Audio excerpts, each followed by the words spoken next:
In the fall of 2024, Hurricane Helene swept into our home of western North Carolina. Up to 30 inches of rain, floods, landslides, tornadoes, downed trees all over the place. Communities were left without safe homes, clean water, or a clean path forward. And you, the people called United Methodist, showed up. Thank you. We want to share with you what the response looks like nearly 2 years later, and how we expect the next few years to look. In the months and now years following the storm, the United Methodist Connection responded in holy ways. The mission of Disaster Ministries team is connecting neighbors, loving God, rebuilding lives and homes. This conference and the local church have truly embodied this mission. Our critical work is not only possible through an outpouring of love in the form of dedicated volunteers, generous donations, grant funding, and fruitful partnerships. Over the past 2 years, we've worked with hundreds of families to restore their homes while upholding the dignity of survivors. WNCC Disaster Ministries has hosted nearly 200 volunteer teams representing over $2 million in donated labor. These volunteers have come from around the country and from a variety of backgrounds and faith traditions. They have brought not only hammers and nails, but also the willingness to sit on the front porch with a traumatized homeowner, to offer a caring presence, and to say, "You are not forgotten."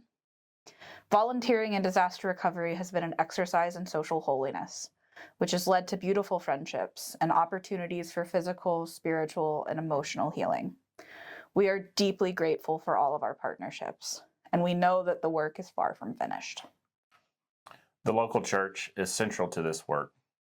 We have found that the faithful presence of our local churches is what paved the way for the Disaster Ministries team to build trust with survivors of Hurricane Helene so that we could serve alongside them.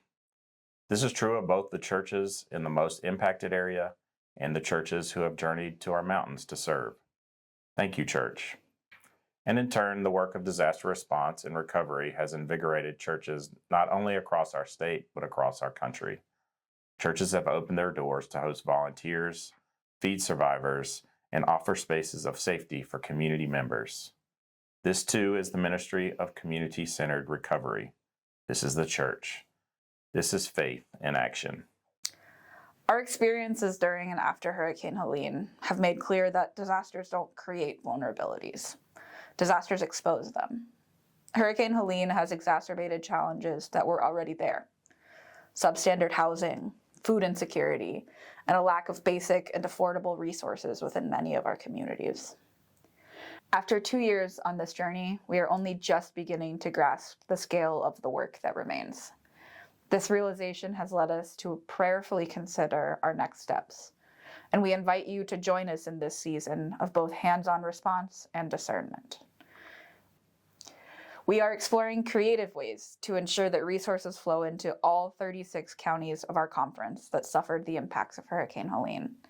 This will include more UMCOR disaster case management, more community building, more funding, and more prayers, presence, gifts, and services from you.